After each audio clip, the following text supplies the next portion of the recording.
2024 లేదా 25లో డిగ్రీ లేదా బీటెక్ చదివారా? సాఫ్ట్‌వేర్ జాబ్ కోసం ఎదురు చూస్తున్నారా? అయితే కోడ్ జ్ఞాన్ 100 డేస్ కోర్సులో చేరండి, జాబ్ సాధించండి. నమస్తే సార్. నమస్తే. చిన్నపిల్లల ఫొటోస్ కావచ్చు, డేట్ ఆఫ్ బర్త్, దాంతోపాటు వాళ్ళ సర్టిఫికేట్స్ ఏవైనా లేదు అంటే వాళ్ళ ప్రొఫైల్స్లో ఏవైతే ఉంటుంటాయో అవి ఏదైనా సరే మనం సోషల్ మీడియాలో పెట్టడం, స్కూల్స్కి సంబంధించిన స్కూల్ పేర్స్ ఇవన్నీ ఉంటుంటాయి, నేమ్స్.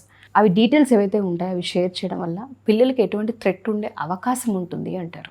ఉషా, ఇప్పుడు ఒక పిల్లల పేరున ఇన్స్టాగ్రామ్ అకౌంట్ తీయాలన్నా, లేకపోతే వాళ్ళ యొక్క ఐడెంటిటీ తోటి ఒక అకౌంట్ క్రియేట్ చేయాలనుకున్న థాట్ ఇట్ సెల్ఫ్ అదొక నాన్ అప్రూవ్డ్ కింద చెప్పచ్చు. 18 years లోపలికి పిల్లలకి అసలు ఇన్స్టాగ్రామ్ అలౌ చేయటానికే లేదు. వాళ్ళు హక్కుదారులు కారు. ఎందుకంటే వెరీ స్పెసిఫిక్గా చెప్పింది ఏంటంటే 18 years లోపల ఉండేటువంటి ఏ పిల్లలైనా సరే వాళ్ళు ఉండేటువంటి అట్మాస్ఫియర్ ఎట్లా ఉండాలి అంటే అది చైల్డ్ వెల్ఫేర్ ఆర్గనైజేషన్స్ చాలా క్లియర్గా, ఈవెన్ చైల్డ్ గవర్నెన్స్ కూడా చాలా క్లియర్గా చెప్పింది. వాళ్ళ పుస్తకాలు, వాళ్ళ ఆటలు, దాంట్లో ఇన్స్టా లేదు, దాంట్లో సోషల్ లేదు, సోషల్ నెట్వర్కింగ్ లేదు, ఏదీ లేదు. ఇప్పుడు ఇన్స్టాగ్రామ్లో కానీ లేకపోతే ఏ సోషల్ మీడియాలో అయినా సరే ఇప్పుడు అకౌంట్ కొంచెం రిస్ట్రిక్షన్స్ వచ్చినాయి. ఒకప్పుడు ఆ రిస్ట్రిక్షన్స్ లేవు, ఇప్పుడు రిస్ట్రిక్షన్స్ వచ్చినాయి. దాంట్లో ఈ చైల్డ్ ఎంటర్ అవుతున్నారు లేకపోతే ఎంటర్ కావట్లేదు అని చెప్పడం కోసం అని చెప్పి వాళ్ళ సర్టిఫికేట్ లేకపోతే వాళ్ళ డేట్ ఆఫ్ బర్త్ వ్యాలిడిటీ అనేది ఏదో ప్రొవైడ్ చేయాలని చెప్పేసి అంటారు.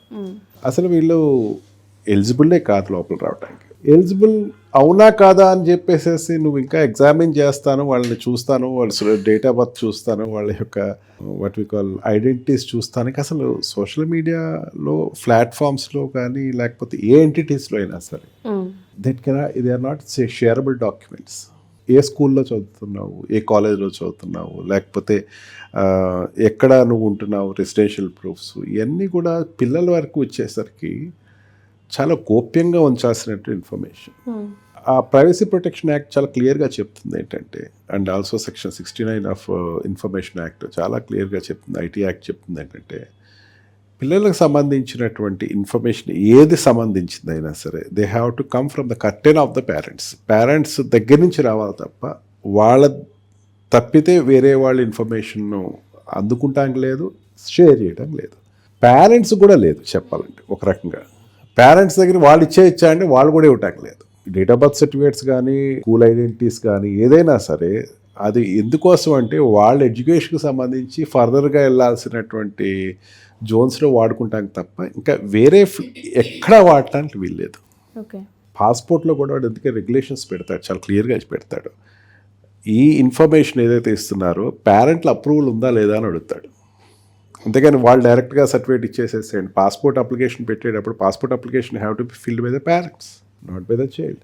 మనకు ఉండే ఒక ఎగ్జిట్ డాక్యుమెంట్ ఏంటంటే పాస్పోర్ట్. అదర్ దాన్ దట్ ఇంకెక్కడా కూడా ఇన్ఫర్మేషన్ షేర్ చేసుకునే జోన్సే లేవు. ఇప్పుడు చాలా ఇంటర్నేషనల్ ప్లాట్ఫామ్స్లో స్పెల్ బీస్ కావచ్చు, లేకపోతే ఇంటర్నేషనల్ కాంపిటీషన్స్లో వాళ్ళు స్కూల్ ఐడెంటిటీ ఇవ్వండి, లేకపోతే ఈవెన్ నేషనల్ ఇండియాలో జరిగేటువంటి ప్రోగ్రామ్స్లో కూడా వాళ్ళ యొక్క సర్టిఫికేషన్స్ ఇవ్వండి, వాళ్ళ యొక్క స్కూల్ డీటెయిల్స్ ఇవ్వండి అని చెప్పేసి ఏదో అడుగుతున్నారు. It is prohibited by law. School head master, ఆ సంబంధించిన స్కూల్ హెడ్ మాస్టర్ ఒక టీచర్కి ఆథరైజేషన్ ఇచ్చి పంపిస్తాడు. ఇక్కడ ఆ స్కూల్ పలానా, ఆ పిల్లవాడిని ఏమంటారంటే పలానా స్కూల్ తరపున టీచర్ వచ్చాడు అంటే అర్థమైపోయి ఇండైరెక్ట్గా తీసుకొస్తాక డైరెక్ట్గా హీఈస్ రిప్రజెంటింగ్ టు రిప్రజెంటేషన్ ఏంటి అసలు వాళ్ళకి రిప్రజెంట్ చేసే స్కూల్కి రిప్రజెంట్ చేసే స్థాయి ఆ పిల్లవాడికి ఎక్కడ వస్తుంది? మైనర్కి రానే రాదు. అందుకని ఏంటంటే కాంపిటీషన్స్కి వెళ్ళినా లేకపోతే స్పోర్ట్స్ కాంపిటీషన్కి వెళ్ళినా అకాడమికల్ కాంపిటీషన్కి వెళ్ళినా ఆ టీచర్ రిప్రజెంటేటివ్ వాడు వస్తాడు, వాడు చెప్పుకుంటాడు నేను నా స్టూడెంట్ ఒక అతను వస్తున్నాడు, నా స్టూడెంట్ ఇక్కడ పార్టిసిపేట్ చేస్తాడు. దాన్ని బట్టి అర్థమైపోద్ది. ఏ క్లాసు ఏమీ ఉండదు దాంట్లో. ఎవ్రీథింగ్ వాడు ఏదైనా చెప్పాలనుకున్నా అదంతా బిహైండ్ స్క్రీన్లోనో లేకపోతే ఒక కన్ఫెస్డ్ స్టేట్మెంట్ కింద ఎక్కడో ఒక స్టేట్మెంట్ కింద కనపడదు తప్ప బయటికి అయితే రానివ్వరు. అంత క్లుప్తంగా అంత గోప్యంగా ఇచ్చే ఇన్ఫర్మేషన్ చైల్డ్ ఐడెంటిటీ ఎంత గోప్యంగా చెప్పారంటే 18 ఏళ్ళు దాటిన తర్వాత 18 ఏళ్ళ లోపల జరిగిన ఏ చర్యకైనా సరే he can question the public. పేరెంట్స్ని కూడా క్వశ్చన్ చేయొచ్చు, పబ్లిక్ని క్వశ్చన్ చేయొచ్చు, అందరినీ క్వశ్చన్ చేయొచ్చు. నేను 18 ఏళ్ళ లోపల ఉన్నటువంటి ఇన్ఫర్మేషన్ మీరెవరు ట్రాన్స్ఫార్మ్ చేయడానికి, మీరెవరు దాన్ని షేర్ చేయడానికి ఏ రైట్ ఉంది? ఎందుకంటే it is his own identity and own property as such. ఆ ప్రాపర్టీ రైట్స్ ఎప్పుడైతే వచ్చేసినాయో డైరెక్ట్గా అయినా ఇండైరెక్ట్గా అయినా ఆ పిల్లవాడికి, అంటే school education is property and his identity is property. ఏదైనా తన ఏదైనా ఒక ఐడెంటిటీ కానీ తన ఇన్ఫర్మేషన్ ఏదైనా ఉంటే కనుక later he can question directly. And ఆ రకంగా ఇంపర్సనేషన్ అంటారు. ఇంపర్సనేషన్ అంటే తన పదులు చెప్పాడు, ఇట్స్ ఎ క్రైమ్ కింద తీసుకుంటారు దీన్ని. దానికి మళ్ళీ పనిష్మెంట్ ఇవన్నీ. అందుకని పిల్లవాడికి సంబంధించినటువంటి సర్టిఫికేట్ షేరింగ్ కానీ, ఇన్ఫర్మేషన్ షేరింగ్ కానీ, లేకపోతే అతను ఏ స్కూల్లో చదువుతున్నాడు, ఇది ఏది కూడా బయటకు చెప్పడానికి, school names, date of birth కానీ ఏది బయటకు చెప్పడానికి వీల్లేదు. సో పేరెంట్స్కి డెఫినెట్గా వీటిపైన కొన్ని పరిమితులు అయితే ఉంటాయని చెప్పొచ్చు అంటారా?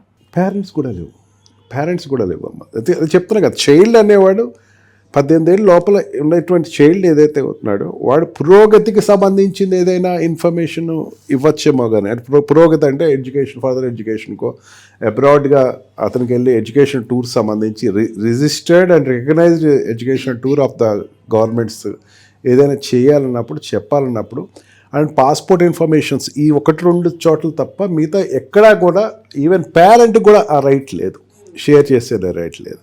పేరెంట్కి లేనప్పుడు మిగతా వాళ్ళకి ఎక్కడి నుంచి వచ్చేస్తాయి.